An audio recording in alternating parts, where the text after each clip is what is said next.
Thank you very much.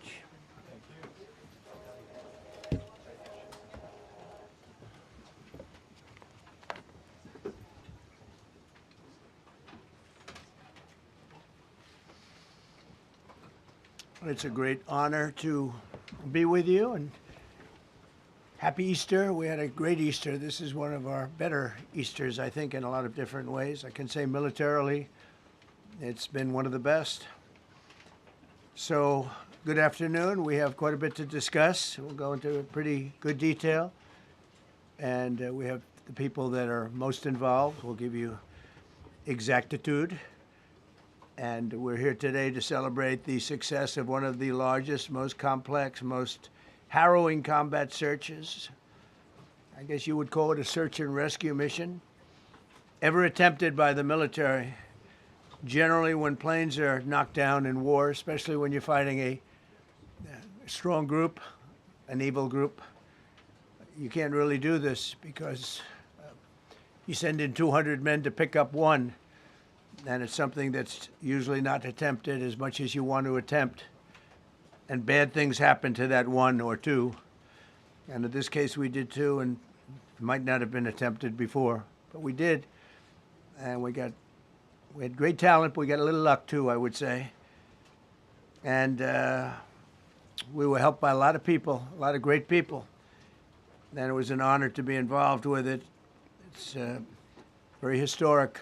This is a rescue that's very historic. It'll go down in the books. Late Thursday night, an American F-15 fighter jet went down deep inside enemy territory in Iran while participating in Operation Epic Fury, where we're doing unbelievably well, well at a level that nobody's ever seen before.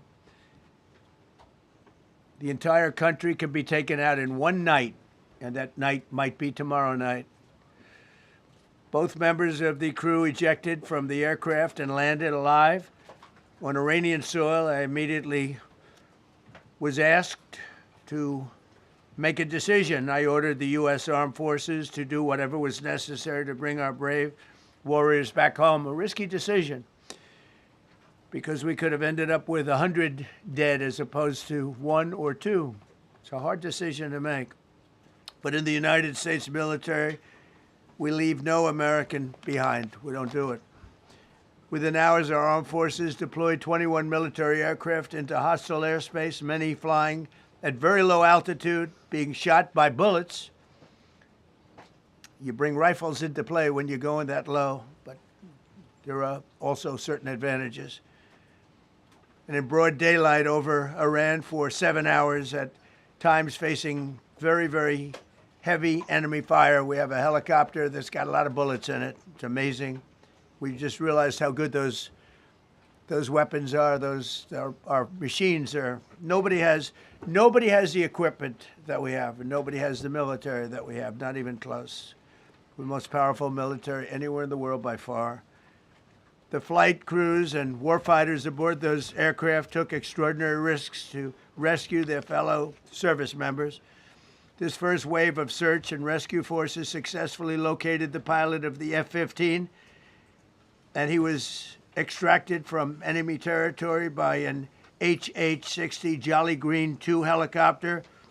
Fabulous machine as our warriors faced gunfire at very close range.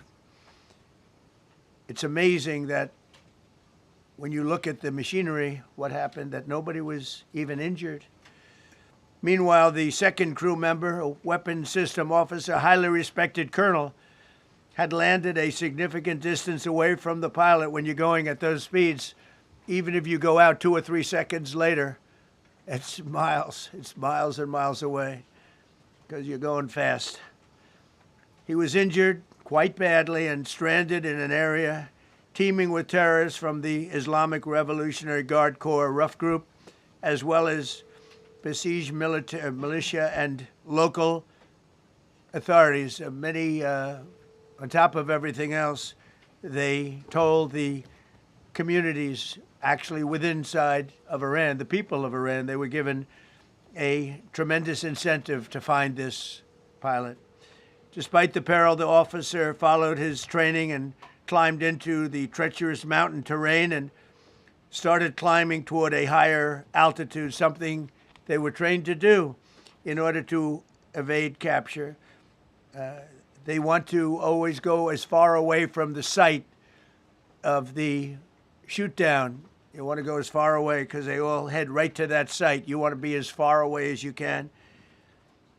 And he was injured, and he was an amazing, amazing thing. He scaled cliff faces, bleeding rather profusely, treated his own wounds, and contacted American forces to transmit his location. They have a very sophisticated beeper-type apparatus that is on them at all times. And when they go out on these missions, they make sure they have lots of battery space and they're in good shape. And this one worked really well, amazingly, saved his life. We immediately mobilized a massive operation to retrieve him from the mountain holdout. And he kept going higher and higher. The mountain kept getting rougher and rougher and really very, very hard to find. The second rescue mission involved 155 aircraft, including 4 bombers, 64 fighters, 48 refueling tankers, 13 rescue aircraft, and more. We were bringing them all over, and a lot of it was subterfuge. We wanted to have them think he was in a different location because they had a vast military force out there. Thousands of people were looking. So we wanted them to look in different areas, so we were scattered all over like we were right on top of them. We had 7 different locations where they thought, and they were very confused. They said, well, wait a minute, they've got groups here, they've got groups there. It's an amazing thing. I was listening to these great people, these great generals. General Raisin Kane was amazing, and Pete Hegseth was amazing. But I listened to the whole thing. It was pretty amazing. So they had all these different sites where everybody thought he was located. We think we have him over there because they have 9 planes circling a little area that's 25 miles down the coast. So in a breathtaking show of skill and precision, lethality and force, America's military descended on the area, the real area, engaged the enemy, rescued the stranded officer, destroyed all threats, and exited Iranian territory while taking no casualties of any kind. The heroic F-15 weapon system officer had evaded capture on the ground in Iran for almost 48 hours. That's a long time when you're in tough shape and when you're bleeding. It's a long time. When we left, as you probably know, we had 2 large planes, pretty old planes that carried a lot. We needed a lot more equipment going in than coming out, obviously, because going in, we needed to be able to scale mountains. And we had a lot of equipment. But the sand was sandy, wet sand. So we thought there may be a problem taking off because of the weight of the plane. And then we also had all the men jumping back onto the planes. And they got pretty well bogged down. And we had a contingency plan, which was unbelievable, where lighter, faster aircraft came in, and they took them out. We blew up the old planes. We blew them up to smithereens because we had equipment on the planes that, frankly, we'd like to take, but I don't think it was worthwhile spending another 4 hours there taking it off. So we didn't want anybody to have, we have the best equipment anywhere in the world. We didn't want anybody examining our anti-aircraft and other equipment. So these were large planes that were old and pretty old, and we blew them up. And we had faster, lighter planes come in, and they were able to land on the sand. We needed the bigger planes because we had so much equipment that we needed. We took 3 helicopters over there, which were very strongly used and couldn't have lived without them. They did, and they performed unbelievably well. And if you'd see it, you wouldn't believe it. They came off the plane, and these guys had them, the rotors were off. They rebuilt these helicopters in less than 10 minutes. And that was one of the more amazing things. These are helicopters, small, unbelievably powerful, but small, very small, so it can get into certain areas.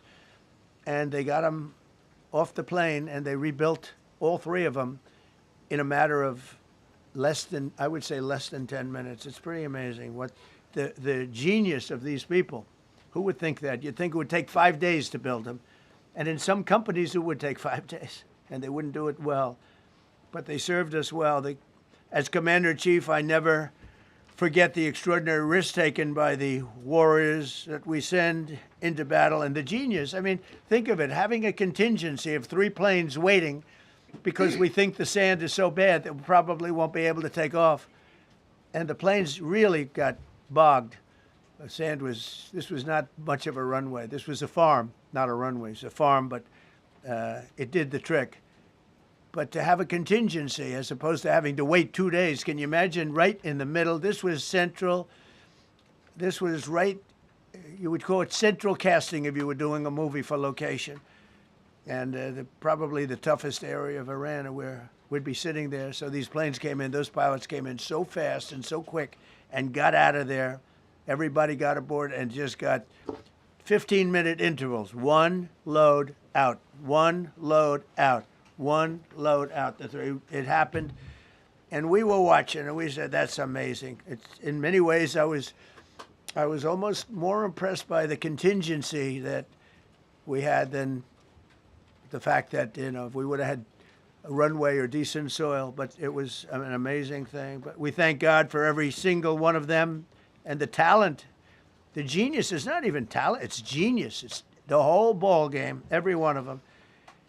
If you look at what we did with Maduro, we went into a military compound, a massive, with thousands and thousands of soldiers, and within a matter of minutes, and he lived behind iron doors. There were steel doors, broke them down so quickly, and within almost minutes, he was in the back of these planes. It was a similar group, incredible. We have incredibly talented people. And if the time comes, we move heaven and earth to bring them home safely. We're going to bring our people home safely. I want to thank every member of the U.S. Armed Forces involved in these historic operations. They really were historic. It's just not something that's done. And you'd understand it. Not that they don't want to do it, but when you're going into areas, when you look at these helicopters, when you look at the amount of bullets and everything else that they took, when you go into these areas, you don't come out like we came out. God was watching us. I tell you, well, it was the Easter, we were in Easter territory, I guess, but God was watching us. Amazing. Because when you look at the machinery, they took damage. It tells you, first thing I said is, these are unbelievable machines, how they flew back and not even much of a problem. But these 2 extraordinary rescues, because it was 2, and as you probably know, we didn't talk about the first one for an hour, and then somebody leaked something, which we'll hopefully find that leaker. We're looking very hard to find that leaker.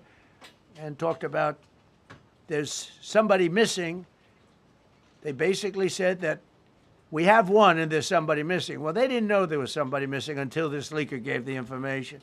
So whoever it was, we think we'll be able to find it out because we're going to go to the media company that released it, and we're going to say, national security, give it up or go to jail. And we know who, and you know who we're talking about, because some things you can't do. Because when they did that, all of a sudden, the entire country of Iran knew that there was a pilot that was somewhere on their land that was fighting for his life. And it also made it much more difficult for the pilots and for the people going in to search for him. All of a sudden, they know that there's somebody out there. They see all these planes coming in. It became a much more difficult operation because a leaker leaked that we have one, we've rescued one, but there's another one out there that we're trying to get. So actually, the country, Iran, put out a major notice, you all saw it, offering a very big award for anybody that captures the pilot. So in addition to a hostile, very talented, very good, very evil military, we had millions of people trying to get an award. So when you add that to it, but we have to find that leaker because that's a sick person. Probably didn't realize the extent of how bad it was. I can't imagine that the person did, but we're going to find out. It's national security, and the person that did the story will go to jail if he doesn't say. And that doesn't last long. And I think everybody would understand it. They put this mission at great risk. They put that man at great risk, and they put the hundreds of people that went in looking for him, because everyone now knows that we're going in. Over the past 37 days, America's armed forces have carried out more than 10,000 combat flights over Iran, unheard of, striking more than 13,000 targets. The F-15 we lost last week was the first manned aircraft downed by the enemy in this entire operation, with thousands and thousands of flights. They got lucky. It was a lucky hit. You know, eventually you get lucky. But we got lucky too, because we got both of them back. But it's a record that is unparalleled in the history of military air operations. Nobody's ever seen anything like it. It's such an honor to be involved with it. We were up late at night, and then we were waiting for those contingent planes to come in, and we say, come on, let's go, get in, because they're waiting out on this farm without a runway, with wet, crummy soil, sand, mostly sand, wet sand, and it eats planes alive. And we're waiting, and we're saying, I hope that one can land and take off. And they came in like magic, boom, boom, boom, one after another. It was like genius. I'm so impressed by that, because we were a little concerned. We said, boy, if they don't get in and get up fast, we're sitting in them. And that's called Iran Prime, right, General? That's where the whole bet is. And here we are sitting there waiting for a plane. But they came in so fast and so hard, and these guys knew exactly what to do. Let's go, come on, get in, let's go, pwah. They came one right after another, not at the same time. They don't want to come at the same time. They had to come right after each other. They didn't have any room. There was barely any room to land. Tiny little patch of very wet earth and sand. So I'm so proud of the people that I have standing up here with me, and many others that worked. I mean, so many. Steve Witkoff's over here. He's doing fantastically. Jared Kushner. But the people that are here, the job they did is amazing. And I think I'm going to introduce the head of the CIA, and he is a man he's central casting, okay? If we cast a movie, he's going to play the head of the CIA. He's one of the few. John Ratcliffe, he did a phenomenal job that night. He did something that I don't know if you want to talk about it. If you want, you can. I'm not sure he's supposed to. I'm not going to talk about it. But the CIA was very responsible for finding this little speck. It's like they used an expression on one of the shows. A general was talking about, it's like finding a needle in a haystack, finding this pilot. And the CIA was unbelievable. And you may, if you can, you'll talk. It might be classified, in which case I'd have to put him in jail if he talks about it. And I don't want to put him in jail. He doesn't deserve that. So, John, do you want to say a few words? Thank you. Thank you, Mr. President.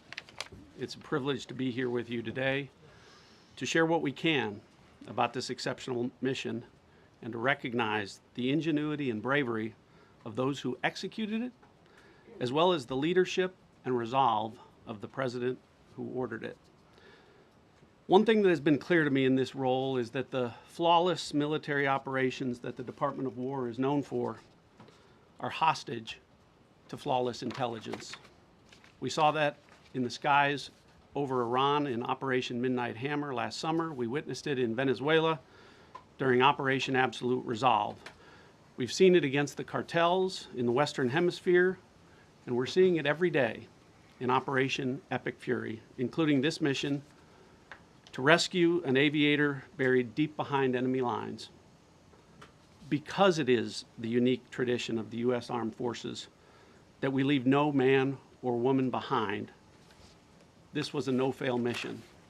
That was the spirit in which the President put us to work, and we were determined not to let him down or our airmen down.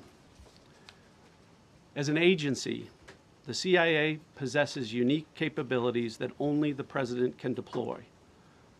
Some of these capabilities fall under covert action authorities. And because covert means exactly that, I'm not going to be able to tell you everything that you want to know.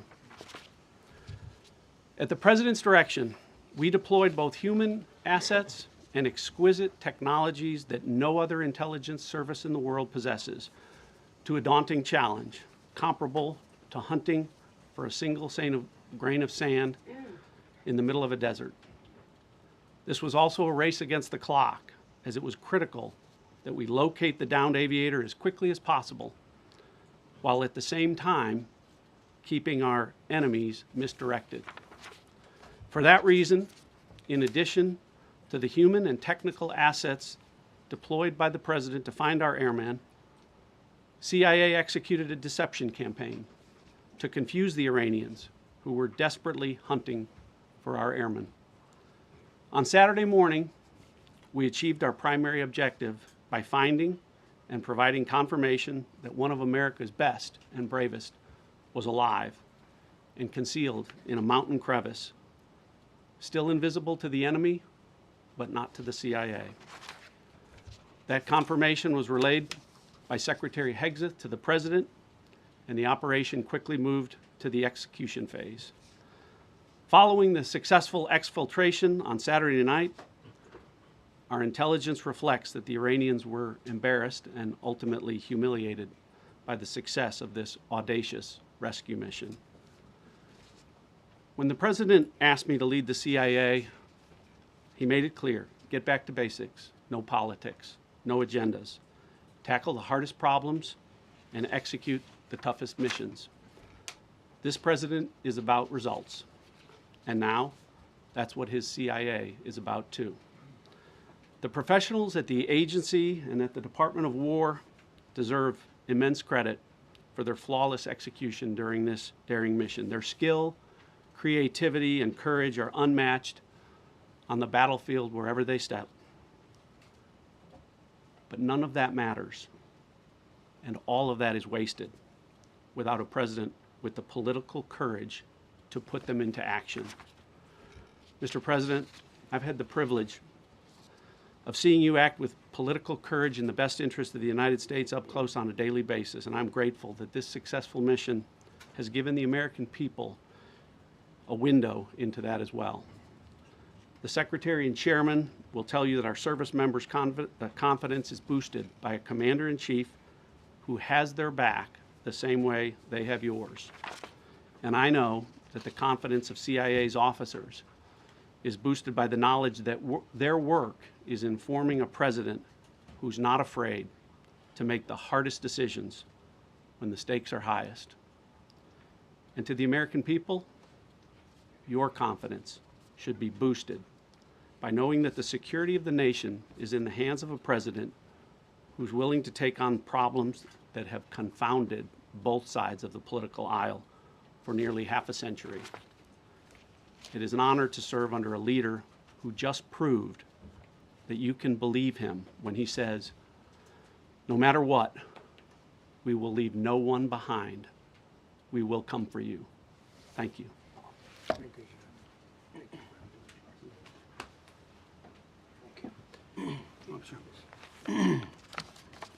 Well, John, thank you for the collaboration of the CIA as well. Incredible and ongoing partnership. Ladies and gentlemen, fellow Americans, and especially the brave warriors in our armed forces, over this Easter weekend, the United States military has once again proved why we possess the greatest fighting force the world has ever known. In two extraordinary combat search and rescue operations deep inside enemy territory in Iran, our warriors executed missions of breathtaking skill, courage, and precision.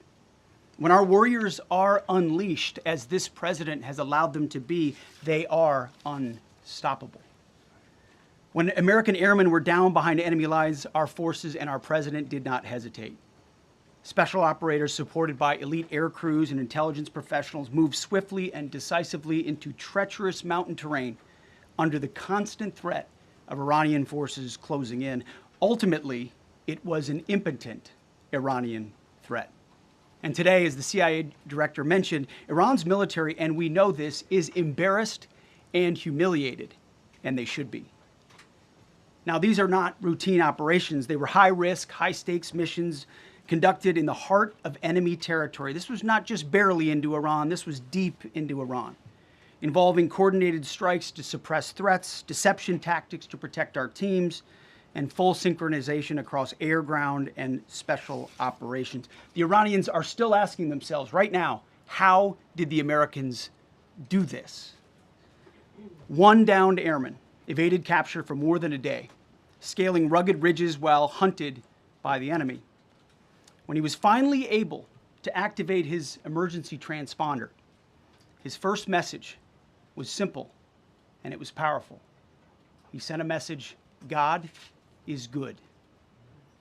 In that moment of isolation and danger, his faith and fighting spirit shone through. You see, shot down on a Friday, Good Friday, hidden in a cave, a crevice, all of Saturday, and rescued on Sunday.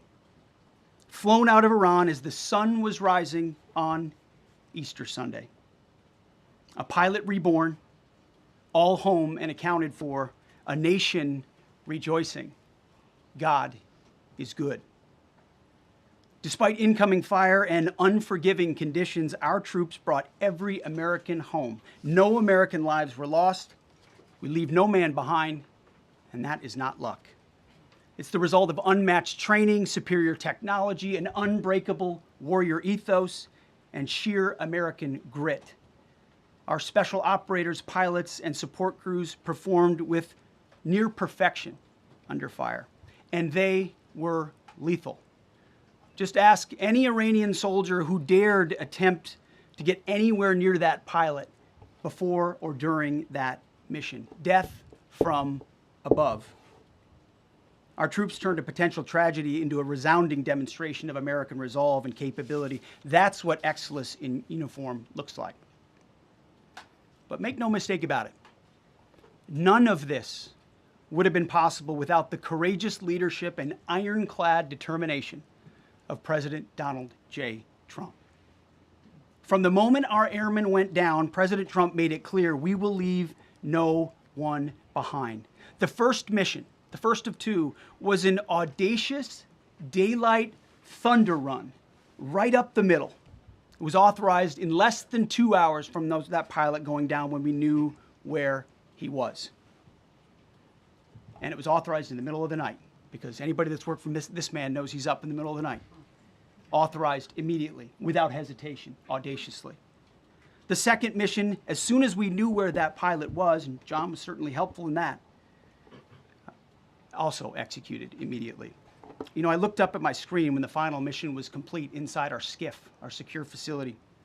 And we have a running VTC, a running coordination cell. And the top of it read 45 hours and 56 minutes. For 45 hours and 56 minutes, we held that call open for coordination. From the moment our pilots went down, our mission was unblinking. The call never dropped, the meeting never stopped, the planning never ceased. The president demanded rapid, decisive action. He backed our military with the full weight of his resolve, refusing to let enemy propaganda or tactical setbacks deter us.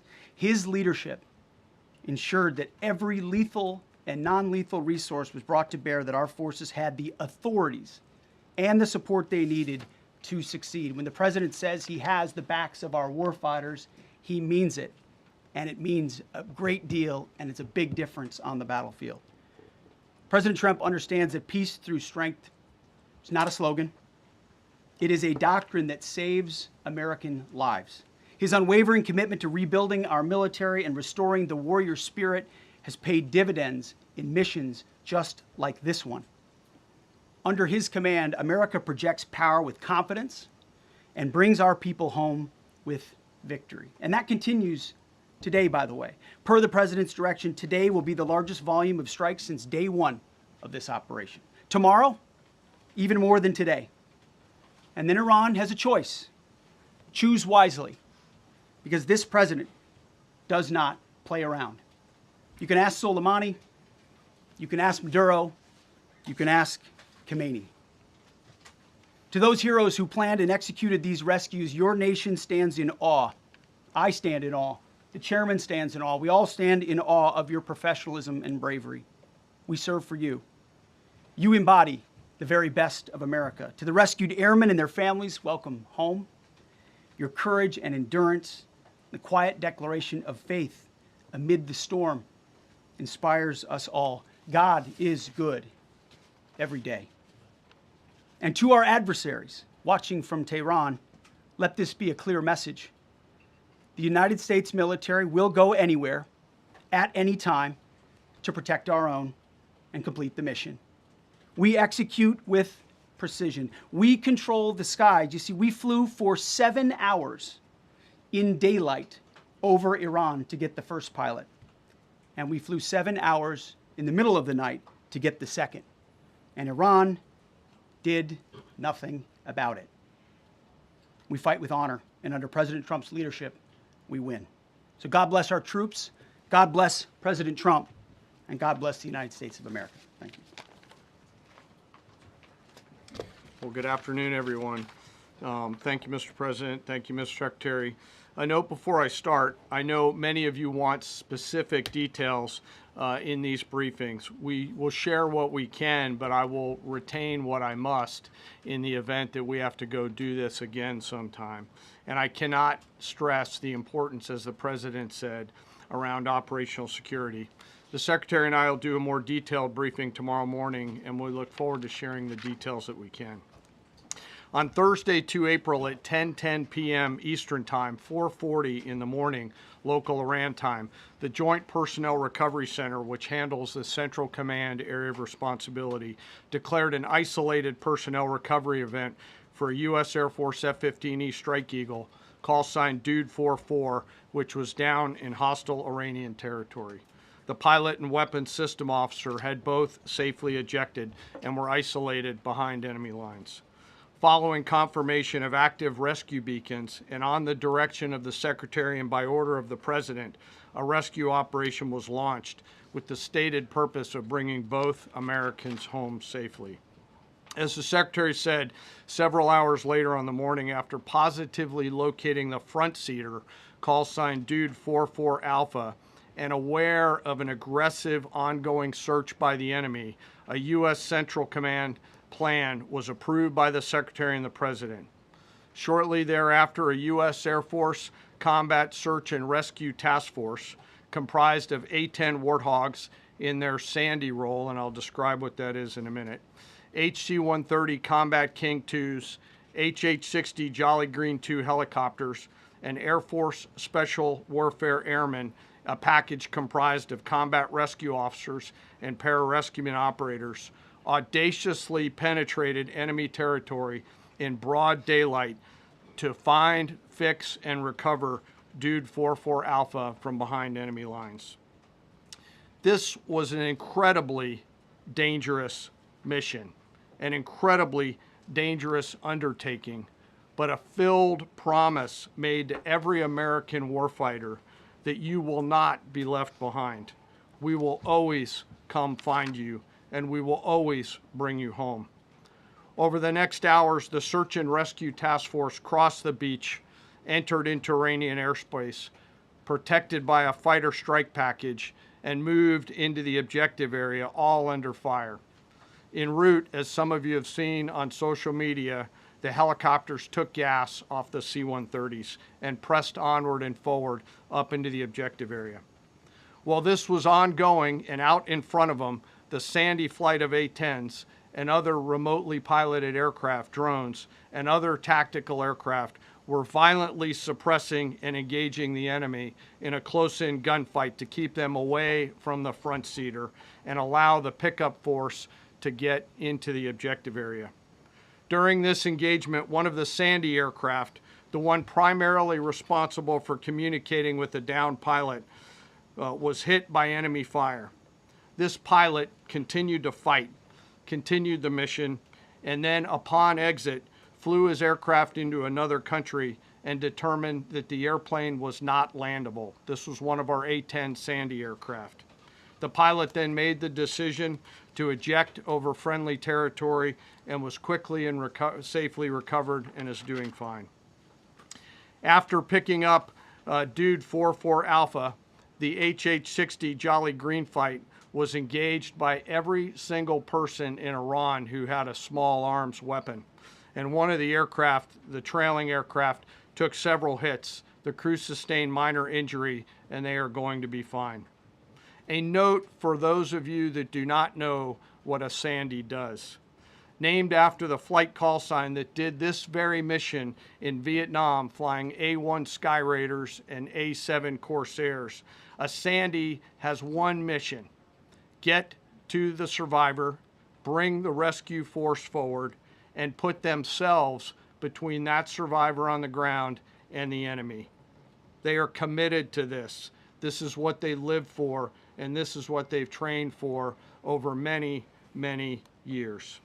The A-10 force and the rescue force did a fantastic job rescuing Dude 44 Alpha. He was recovered Friday afternoon.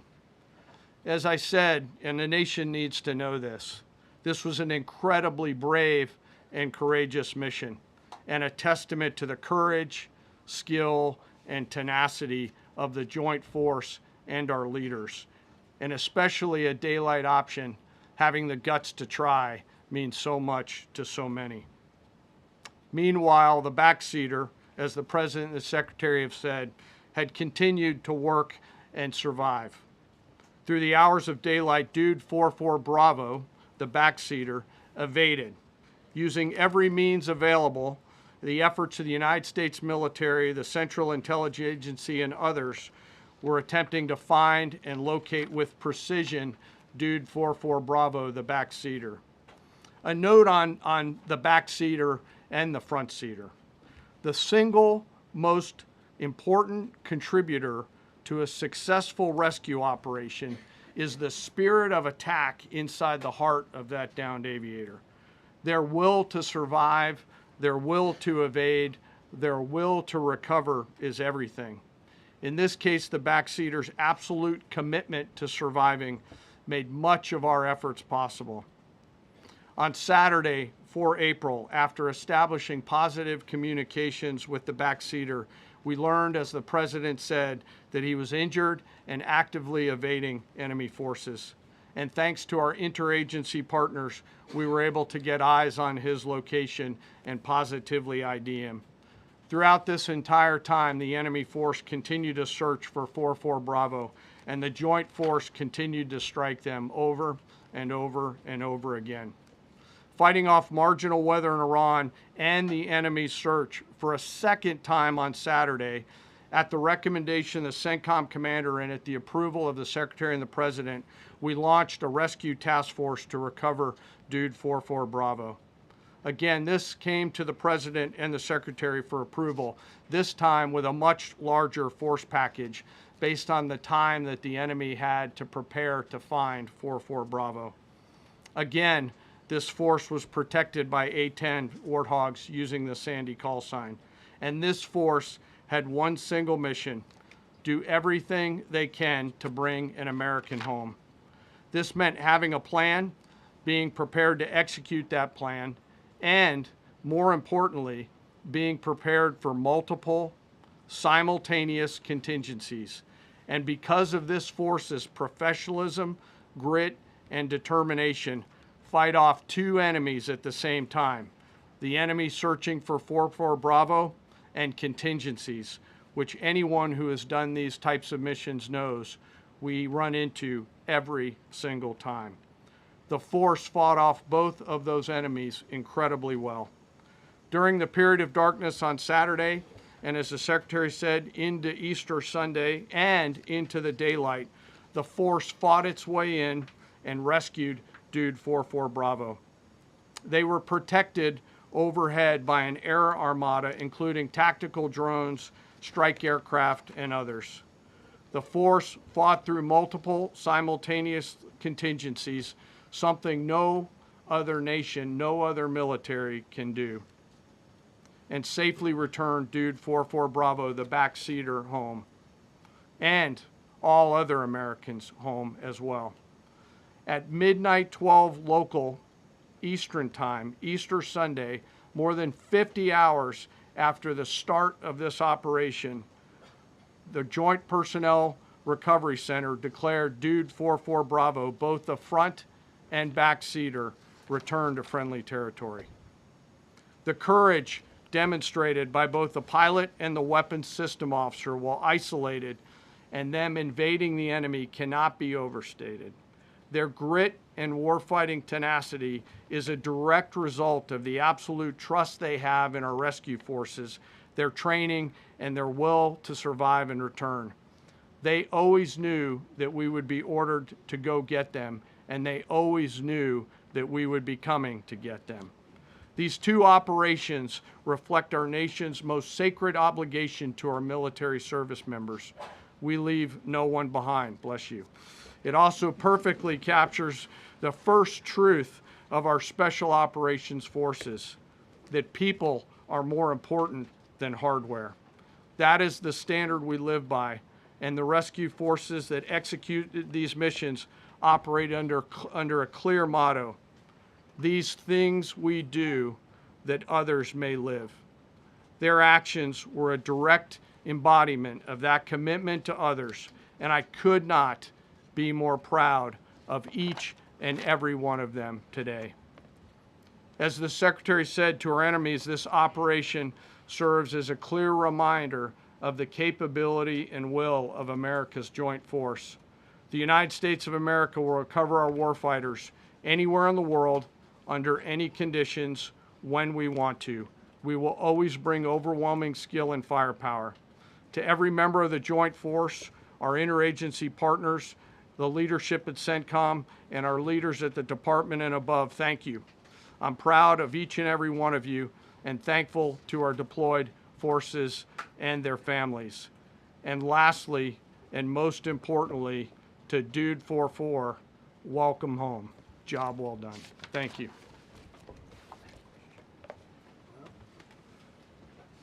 Pretty amazing, pretty amazing.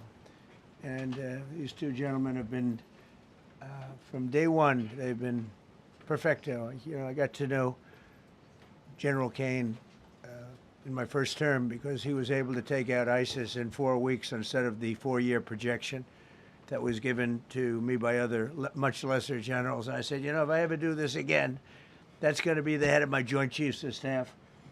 And we worked it that way, didn't we? It's amazing. He took out ISIS. We defeated ISIS in 4 weeks.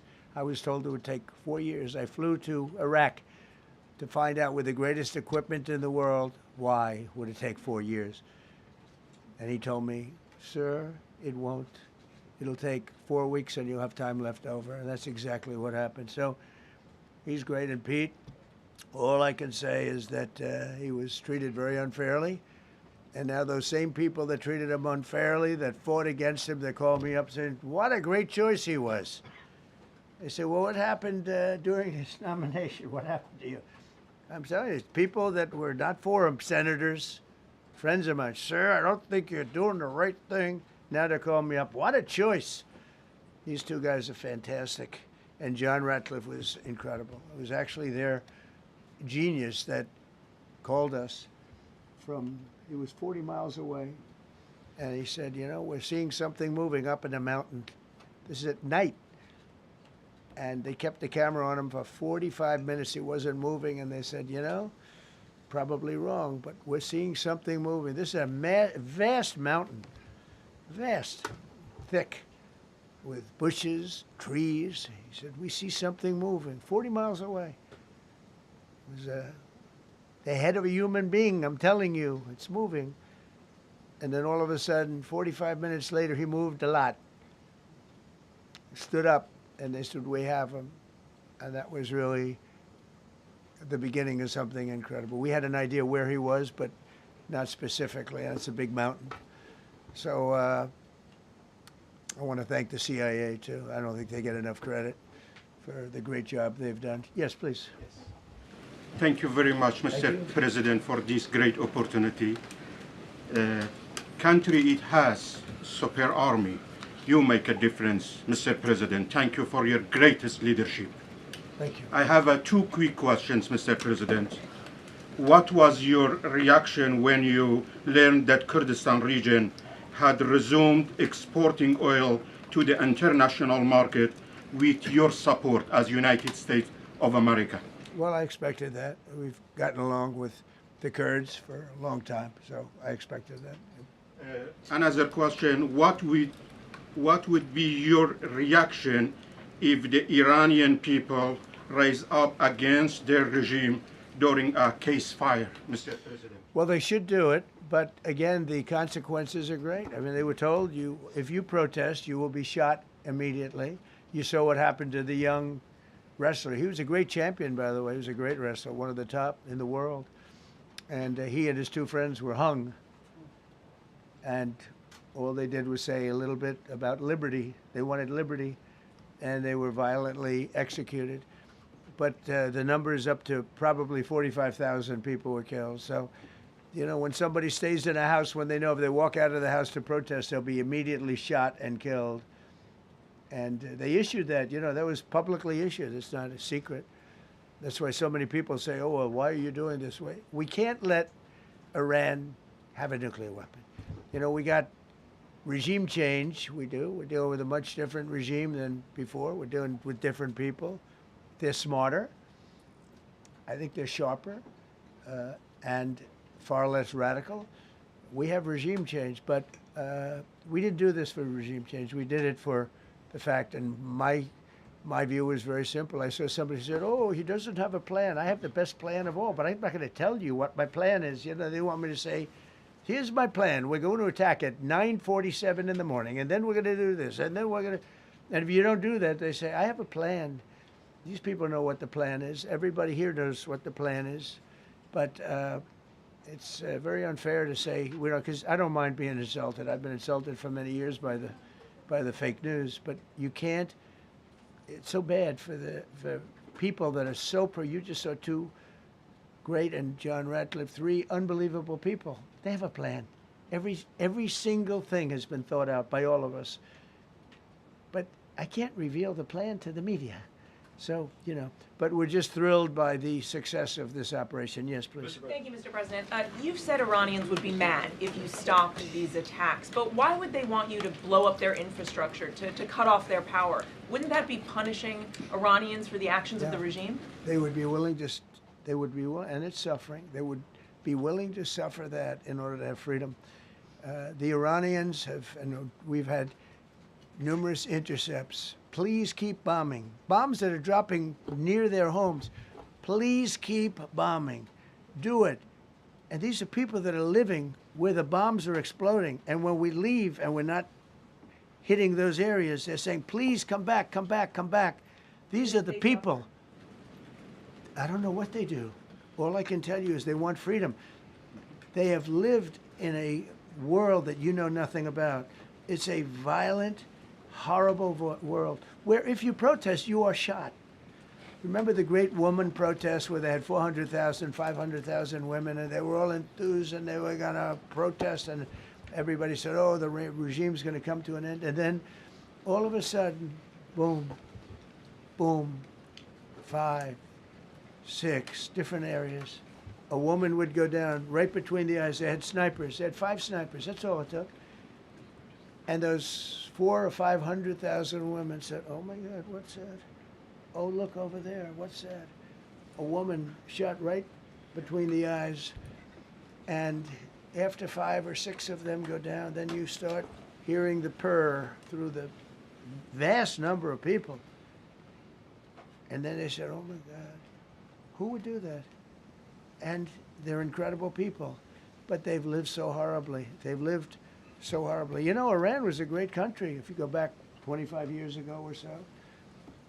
The Persian people, they're incredible, smart, brilliant actually. And I know so many. I know coming from New York, originally I know so many people from Iran. They're incredible people, incredible energy and very, very brilliant people. But when you're standing in a group and protesting and you have a woman, in the case of a woman, remember the Great Woman March, everybody was saying, oh, this is the end of the country. And then snipers selectively picked. Every single one was shot right between the eyes from a long distance. They were on top of buildings. Nobody even knew where they were, where they're coming from. This wasn't like a machine gun, which is also very bad. They've done that too. They did that recently. This was snipers sitting on the top of buildings, aiming and hitting women.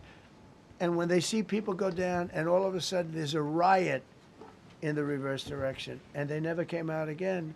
And a lot of the news doesn't talk about that. They talk about, oh, women's rights. You want to see women's rights? You're not going to see it there. It's amazing when I see some of the stupid people like, AOC +3, all that group. They talk about, oh, freedom for Iran. They don't tell you the real facts. Women, men, gays. How about gays for Iran? They kill the gays. They throw them off buildings. So I wonder what's going on. I can only say this. They want us to keep bombing, even if it jeopardizes, because their life is in much greater danger. They want freedom for Iran, but it's very hard for them to protest. I actually tell them, I said, don't go out. I fully understand. Nobody in this room would go out. I don't think there's any, because frankly, it's not a question of bravery. We're all brave, right? You're brave, I'm brave, we're all brave. But we're also intelligent. If you have people shooting at you, expert shots with the best rifles you can get, and hitting you right between the eyes every single time, and you're looking here and you're seeing and you're looking here, you're out of there. I don't care who it is. Please. Mark Meredith, Fox News. I know that. Oh, thank you. How would I know that? Go ahead. America's watching. No. Good job. Can we go back to the weekend? First off, was everyone on board with the operation, or were there people that were trying to talk you out of going through with the operation this weekend? Not everybody was on board. Somebody else within No, your- there was military people, very professional, that preferred not doing it. These two were totally on board, which was very important. If they weren't, I would have had a little difficulty. But no, there were military people that said, you just don't do this. You don't go into the heart of a very powerful military. This is, hey, you have countries and countries. You have some countries where military is not their strong suit. This whole thing is militarized like nobody's ever seen before. Half the people are wearing uniforms. And we had people within the military. Usually it's not done. That's one of the reasons. I was surprised. Somebody said it's the only time it's ever been done. I said, that's not possible. But it is possible, because you're going into hundreds of thousands of soldiers along the path. I mean, look at some of the helicopters, how they got hit. So, yeah, there were people within the military that said it's a wise. And don't forget, how many men did you send altogether, approximately, for the operation? I'd love to keep that a secret. Okay, well, we are. But I will tell you, the number, I'll keep it a secret, but it was hundreds. And hundreds of these people, it's pretty good. Is he central casting? But hundreds of people went into this journey. Hundreds of people could have been killed. Forget about the equipment, a lot of equipment, nobody cares. Hundreds of people could have been killed. So we had people that were within the military that said this is not a wise, and I understood that, but I decided to do it. Was there a point that that you were thinking there's too much on the line, and somebody was saying maybe we abort this now and wait? I mean, given the resource, like the general said, it seemed like there was so much on the line here. You must have been thinking, well, this could have completely changed so the next 3 the years. first one, which was in many ways as dangerous as the second, I guess it gets, because we're flying over daylight. We're the best at the world at night. We have goggles that nobody, we have goggles, I've tried them, they're unbelievable. I see better with the goggles at night than I see without them during daylight. I mean, daylight today, we have a beautiful day. You see just as well with goggles. In many ways, it's enhanced. So we have the best in the world. So it's much safer for us to do it at night, whereas other people, no other country has that capability. They don't have that particular piece of equipment like we do. But when I was told flying and in daylight, I think we flew 7 hours over Iran, and that's a long time, over unbelievably hostile territory, where they have nothing but weapons. We took out their anti-aircraft, which is great. We took out their radar, which is great. We took out a lot, but they still have, what hit this one was a handheld shoulder missile, heat-seeking missile. So it's not like, they're totally whatever.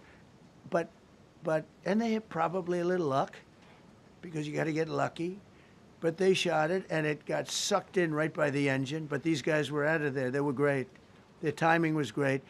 But no, I was told that this is a very a dangerous mission. I understand. They didn't say it's a foolish mission. They said, we're going to be sacrificing hundreds of people do this. This is, you have tankers that are flying over this area so that because the flight was so long, they had to refuel. It's a very dangerous mission. I just felt it was worth it. If you would have told me that we would have been successful, gotten both, and nobody was even essentially injured, I would have said that would be impossible. Yeah, please. Mr. President, thank you very much.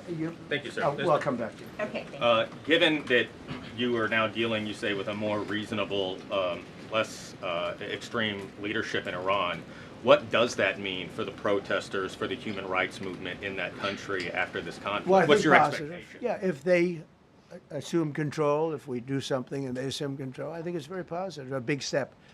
I don't think you'd see the radicalization that you have seen in the last. Look what happened. Women are being executed because they're not properly clothed, they say.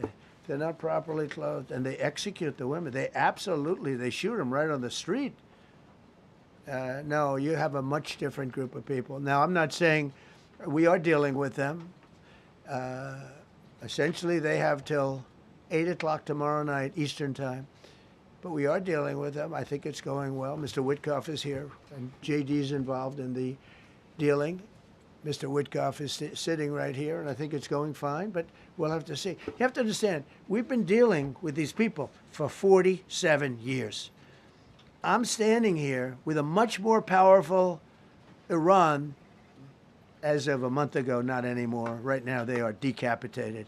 But I'm standing here a month ago with a much more powerful Iran than it was at any point during 47 years. This should have been handled by 7 presidents, a lot of presidents. And those presidents are saying now, every one of them to their friends, we should have done this a long time ago. So it's not something I like doing. It's very dangerous, and we're getting them at the height of their strength. If I didn't terminate the Barack Hussein Obama Iran nuclear deal, they would have had don't forget, that was a path to a nuclear weapon. Remember this. He chose Iran over Israel, pure and simple. How Israel can vote for a Democrat is if you're Jewish in New York City or any place else in this country, and how you can vote for a Democrat is unbelievable, because he chose Iran, a very hostile Iran. Remember when he filled up a 757 with cash, billions of dollars of cash, and he sent it over to them. Then they gave them tens of billions of dollars. He chose Iran over Israel and really the Arab world, if you look, because, the other, Saudi Arabia, Qatar, UAE, you take a look. I can add Kuwait and I can add Bahrain, and you can add others. He chose such an unlikely candidate. Nobody could believe it. Frankly, if you're going to choose between Iraq and Iran, he should have befriended Iraq. He went in the exact opposite direction of all thinking, and he made a terrible mistake. But that was a road to a nuclear weapon. And when I terminated that, everyone said, oh, he terminated it. It was one of the best things we ever did, because he had a road to a nuclear weapon. And it was a very short-term deal. Countries don't do 10-year deals. Countries do hundreds of years. You don't do a 10-year deal. For a country, you're a landlord and you're renting a store on a certain street, and you give somebody a 5-year or a 10-year lease. This is a country. It was a short-term deal. It was ready to expire. I terminated it before it expired. Took a lot of heat, and it was one of the best things I ever did, because he would have had a nuclear weapon. Then he would have had another nuclear weapon, had those beautiful B-2 bombers not gone in 8 months ago and obliterated that site. And by the way, the word is obliteration. CNN said, well, maybe it wasn't complete. It was so complete that they still haven't been able to get it. It was obliteration. But if we didn't hit them, that was a courageous decision, too, because we had all those planes flying in at night with very little cover, unbelievable stealth planes, and they were able to do their job. If we didn't do that, Iran would have had a nuclear weapon at a high level, either one of those 2 instances. And if they did, in my opinion, I told this to Bibi Netanyahu yesterday, Israel would have been extinguished. Large portions of the Middle East would have been extinguished, whether it's Saudi Arabia, Qatar, UAE, or others. And you saw that with thousands of missiles raining down upon them. They didn't think they were going to be hit. They thought they'd be watching us fight. And all of a sudden, UAE got hit by 1,500 missiles. He would have taken them out also. And they were powerful. If I didn't come along and terminate the Obama deal, which was terrible, the Iran nuclear deal was a road to a nuclear weapon, a big one, unlimited, legally. I terminated it without even much thought. It was so easy. I terminated that, and then the B-2 bombers. And I did one other thing. I had killed Qasem Soleimani, who was an evil genius. And the reason I did it, I heard he was going to knock out 5 of our military bases. And had he lived, I believe we would be fighting perhaps a different Iran right now, because he's never been replaced, you know. And I did one other, but this one was not picked up. Osama bin Laden. If you read my book, I said you got to take him out 1 year before the World Trade Center came down. So I wish you'd read the book. But you, as a president, to be a good president, I believe you have to have good instincts. And a lot of this is instinct. Yeah, please. Thank you so much for taking my question, Mr. President. Mr. President, last week you suggested that Europe should take the lead on reopening the Strait of Hormuz. Has circumstances changed now that you're issuing a direct 48-hour ultimatum? And secondly, would a new ceasefire include Israel, or would it just be between Iran and the US? I can't talk about ceasefire, but I can tell you that we have a active, willing participant on the other side. They would like to be able to make a deal. I can't say any more than that, but they'd like to do it. Mr. President, thank you so much. You've listed the goals. Excuse me. Please, go ahead. You've listed Thank the you, goals. Mr. President. Who are you with? Who are you with? My name is Diyar Kurd. I'm with the largest Kurdish media outlet, Ruda Media Network. It's based in Iran. Go ahead. Mr. President, you said before that you don't want the Kurdish forces to enter Iran and be harmed. Do you still want them to stay away? Or what role do you expect them to play now? I'd rather have them stay away. And then, I'd rather have them stay away because I think they bring with them some problems and some difficulties. And I don't think they bring death, I mean, you know, to themselves. But I'd rather have them stay away. Go ahead. Thank you, Mr. President, for the question. Deliberate attacks on civilian infrastructure violate the Geneva Conventions and international law. Who are you with? I'm with the New York Times. Zolan from the New York Times. Are you The failing. Are you concerned? Circulation way down at the New York Times. Are What's you going on concerned with it? that your threat to bomb power plants and bridges amount to No, war not at crimes? all. No, I'm not. I hope I don't have to do it. But again, I just said 47 years they've been negotiating with these people. They're great negotiators. And because they're not going to have a nuclear weapon.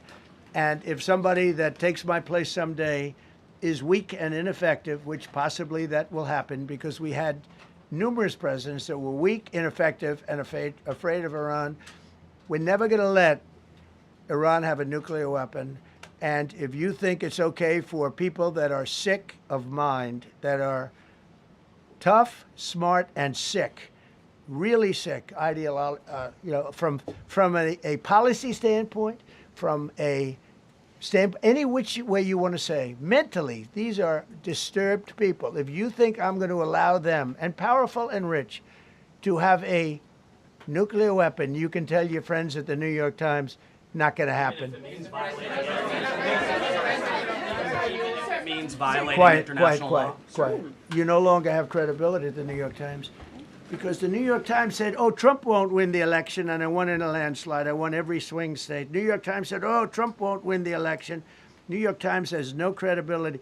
The credibility they have is it used to be all the news that's fit to print. The old gray lady, it was great, but they're running on past fumes, and you can't keep doing that. You have to be able to give the correct news. And people like you, who I know, are fake. You're fake. Go ahead, please. Your messaging on the war has moved from the war is coming to an end to war going to be bombing Iran to the Stone Ages. Right. And we've heard a range of those kind of messages. So which is it? Are you winding this down? Can't tell you. Or are you escalating I can't tell it? you. I don't know. I can't tell you. Depends what they do. This is a critical period. They have a period of, well, till tomorrow at 8 o'clock. I gave them an extension. They asked for an extension of 7 days, right? I said, Steve, give them 10 days. 10 days is up actually today, so I gave them 11, I guess, indirectly. I thought it was inappropriate the day after Easter. I want to be a nice person. They have till tomorrow. Now, we'll see what happens. I can tell you they're negotiating, we think, in good faith. We're going to find out. We're getting the help of some incredible countries that want this to be ended because it affects them also. A lot of people are affected by this.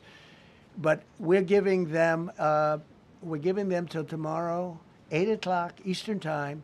And after that, they're going to have no bridges. They're going to have no power plants. Stone Ages, yeah. Stone Ages. CNN fake news. Are you willing to make a deal that does not include reopening the Strait of Hormuz, or is that now a top priority? I would say it's a very big priority because, see, that's one thing that's a little different than other things. We can bomb the hell out of them. We can knock them out for a loop. But to close the strait, all you need is one terrorist that somehow has a truck loaded with, because you can carry them in trucks, large trucks, a water mine, drop them in the water, and now you tell people that own ships that cost $1 billion to don't worry about the mine. You can do that even just by saying we put mines in the water. So it's not like the rest. We can knock out their military. We already have. We've knocked out their Navy. We've knocked out their Air Force completely. We've knocked out 158 ships in 3 days. We've knocked out even their mine droppers. They don't have any mine droppers anymore, but they put them on other boats, and they could drop them. I'm not even sure they have any mines there, by the way. I'm not sure. I'm personally, they say there might be 8. I don't know. I think there might be none because they're very good bullshit artists. That's why for 47 years they've been bullshitting other presidents, and they haven't done the job. And people are living in hell. You live in that country, they're living in hell. No, I think that 47 years of this stuff is long enough. They're at the weakest point they've ever been. They have no Navy, they have no Air Force, they have no anti-aircraft weaponry, they have no radar, they have no communication. In fact, the biggest problem we have in our negotiation is that they can't communicate. I said to Steve, what are they saying? Sir, they can't communicate. They have no method of communication. So we're communicating like they used to communicate 2,000 years ago with children, bringing a note back and forth. They have no communication. But all I want to see is I want to have a safe world, and you're not going to have a safe world. Israel will be gone. The Middle East will be gone. And then they're coming for Europe. And I have to tell you, I'm very disappointed in NATO, very. I think that NATO... I think it's a mark on NATO that will never disappear in my mind. You know, they're coming to see me on Wednesday. They're going to say, oh, we'll do this, we'll do that. Now they all of a sudden want to send things, you know. But they said it loud and clear at the beginning. When I spoke to UK of all, I would have said they would have been the first because they're the oldest. And I say, yeah, I'd love to have a little help. He said, no, sir, we'd rather wait till you win. I said, I don't need help after we win. They have 2 old, broken aircraft carriers, barely work. I said, I guess we can use them. Who the hell knows? I called the general. He didn't even want them. He said, we don't really need them. We got the SS Abraham Lincoln, sir. We don't need them. You know, we have, in terms of technology, we had one day 101 missiles going at 2,700 miles an hour, aimed at the Abraham Lincoln. 101 missiles. Out of 101 missiles, 101 missiles were shot down. Unbelievable technology. 10 years ago, 5 years ago, I don't know if that would have been possible, but 10 years ago, that wouldn't have been possible. 101 missiles heading to a ship that's not that far off the coast. And out of the 101 missiles, we shot down all 101. We have weaponry. The Patriots are unbelievable. We have weaponry that's unbelievable, yeah. Just to clarify. Go ahead, please. Yes. Thank you, Mr. President. You said earlier today during the egg roll that you would like to take Iran's oil, but Americans want U.S. forces home. Correct. What's that trade-off? If I had my Does it choice, take too if I had my much time? choice, yeah, because I'm a businessman first. With Venezuela, as you know, the war was over in about 45 minutes. And we have great people running Venezuela, very good people. I mean, the relationship is good. And we are a partner with Venezuela. And we've taken hundreds of millions of barrels, hundreds of millions. Over 100 million barrels already is in Houston, refined and out. And paid for that war many, many times over, many times over. You know, the old days, to the victim. Okay, you know that.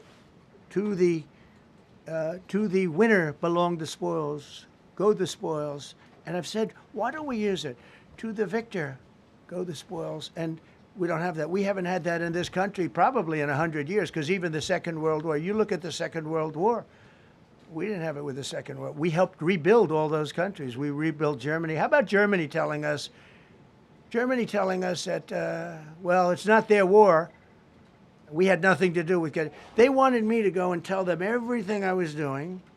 We didn't know anything about it. Well, if I would have told them, they would have leaked it, and we wouldn't have been nearly as successful, possibly, right? But to the victor belong the spoils. So we haven't heard that in, I think, maybe hundreds of years. Now with Venezuela, and we, just so you understand, the people of Venezuela, they say if I ran for president of Venezuela, I'm polling higher than anybody has ever polled in Venezuela. So after I'm finished with this, I can go to Venezuela. I will quickly learn Spanish. It won't take too long. I'm good at language. And I will go to Venezuela. I'm going to run for president. But we're very happy with the president-elect that we have right now, the people that are running it. If you remember Bush with Iraq, they fired the generals, they fired the police, they fired the people that worked in their equivalent of the White House. They fired everybody. And you know what they had? They had a mess. And you know what happened? ISIS formed. Those generals and those soldiers got together. The police got together. They all got together. They formed ISIS. Not going to happen with us. So Venezuela has been an incredible situation. We went in. We were very successful. Military power like nobody's ever seen. The general, Venezuelan general, said, I was on that site. I said, I've never seen ferocity like that. I've been doing this for 40 years. He said, I've never seen it. They hit us from 17 different, they were all set. They saw that big, beautiful aircraft carrier, the Ford in that case, and planes were pouring off it at 1 o'clock in the morning. So typically when you see that late at night, you know, you could be in trouble, right? And we were all ready. They had their equipment. It was Russian. And they had Chinese equipment. It was all set. They were going to give us a fight. He said, and then they came. And they came at speeds like we've never seen. And they came at 17 different angles. The general and his people, that was a lot of angles. They hit him from every angle. He said, we knew it was over in 3 minutes. We were waiting for them. Their equipment didn't work. And there's a reason it didn't work. Someday we'll explain that to people. They pressed the button, nothing happened. They pressed it again and again, nothing happened. And he said, we knew this whole thing was over in 3 minutes. We've never seen any, he used the word ferocity. The ferocity of these planes from 17 different angles, and it was over. They went inside. And remember, that was on a military base with thousands of soldiers. And those soldiers looked and they said, get the hell out of here. Thousands. We didn't have thousands. We had like 200 people. So we have a great military. And I'll tell you what, somehow this rescue captured the world's attention, more so than normally. You're talking about 2 people. But this rescue captured the world's attention.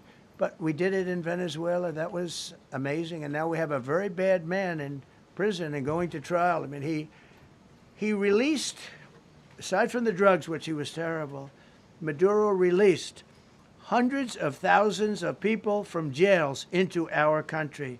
Drug dealers, murderers, the worst people in the world were released into our country because we had a stupid president who probably didn't know. And we had a border czar who never went to the border and never once called our great Border Patrol agents, right? Not once, Kamala. She never called the Border Patrol.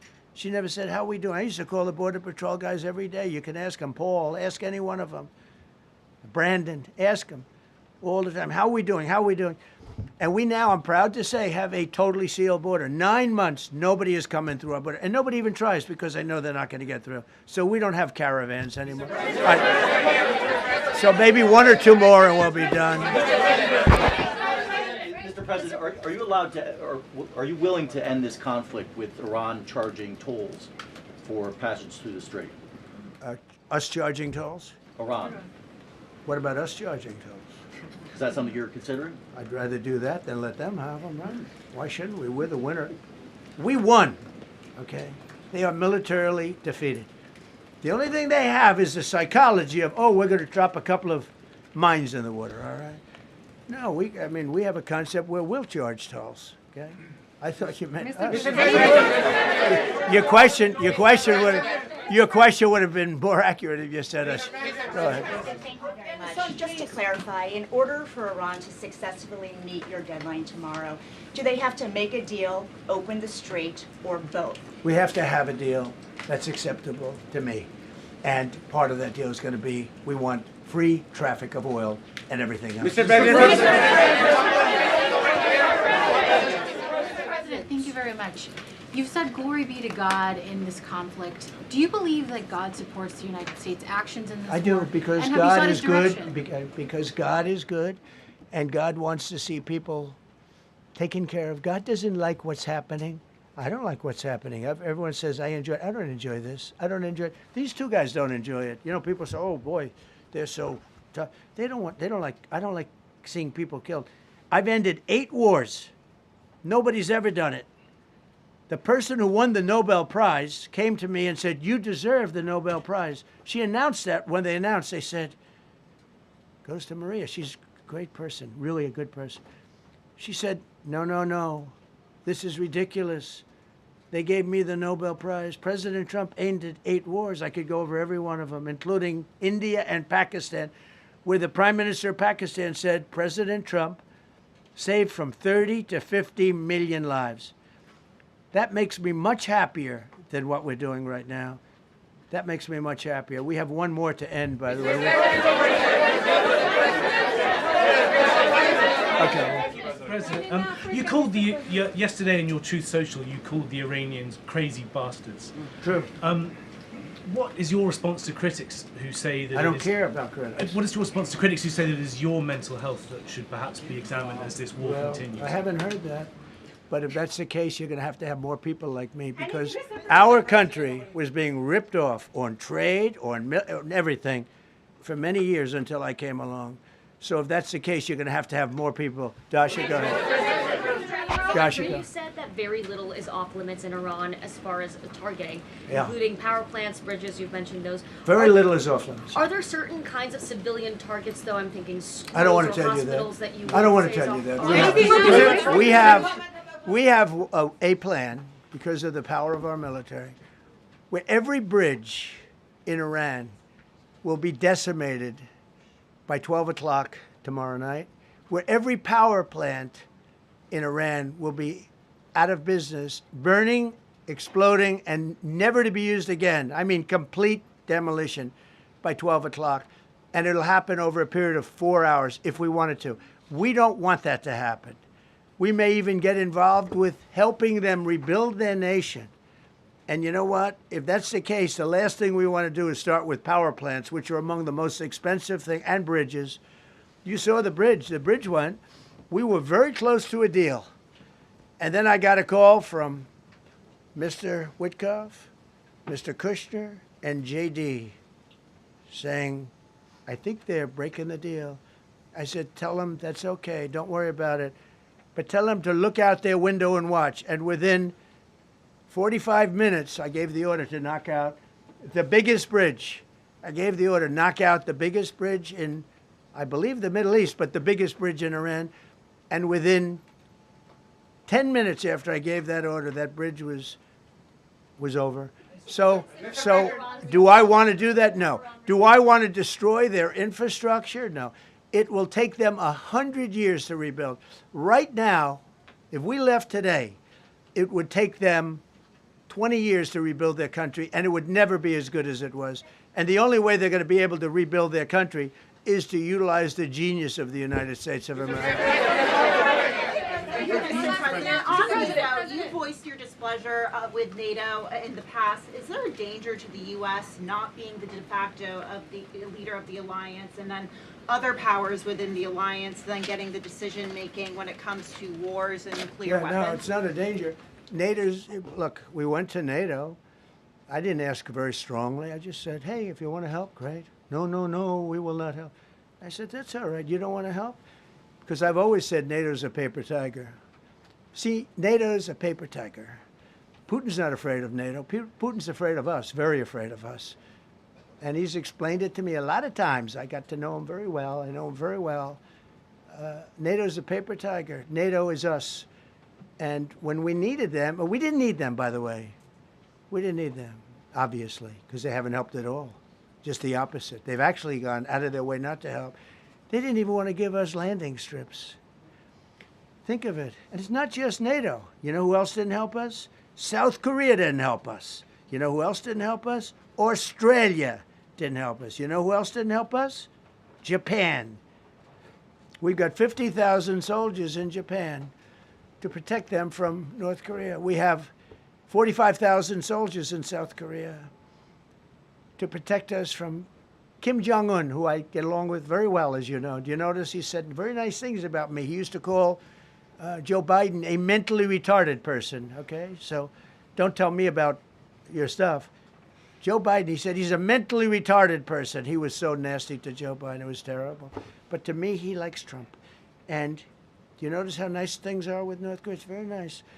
But we have 45,000 people, soldiers, in harm's way, right next to Kim Jong-un with a lot of nuclear weapons. 45, which should have never happened if a certain president, I'm not going to mention this president because I happen to like him, believe it or not, but if a certain president did his job, Kim Jong-un would not have nuclear weapons right now. But they were all afraid to do their job properly. But just to conclude and just to finish, Japan didn't help us, Australia didn't help us, South Korea didn't help us, and then you get to NATO, NATO didn't help us. There were some countries that did. Now, countries that have been good, now you could also say they're got to be a little bit more involved because they're in the territory, but Saudi Arabia has been excellent, Qatar has been excellent, UAE has been excellent, Bahrain, Kuwait. I mean, Kuwait did shoot down 3 of our planes. The only planes, really, that we lost with friendly fire, they call it. I call it unfriendly fire. They unfortunately didn't know how to use our great Patriots. The pilot said, what kind of a missile's coming at us? Patriot. Boom, they got out because they know a Patriot never misses. So they had beautiful Patriots. There were planes heading in their direction. Unfortunately, they decided to shoot those planes. They were our planes. So, NATO is a paper tiger. Now, he's coming to see me on Wednesday, as you know. He's a wonderful guy. Secretary General is great. And Mark Rutte, he's a great person, but he's got... And it all began with, if you want to know the truth, Greenland. We want Greenland. They don't want to give it to us, and I said, bye-bye. Okay, thank you very much, everybody. Thank you.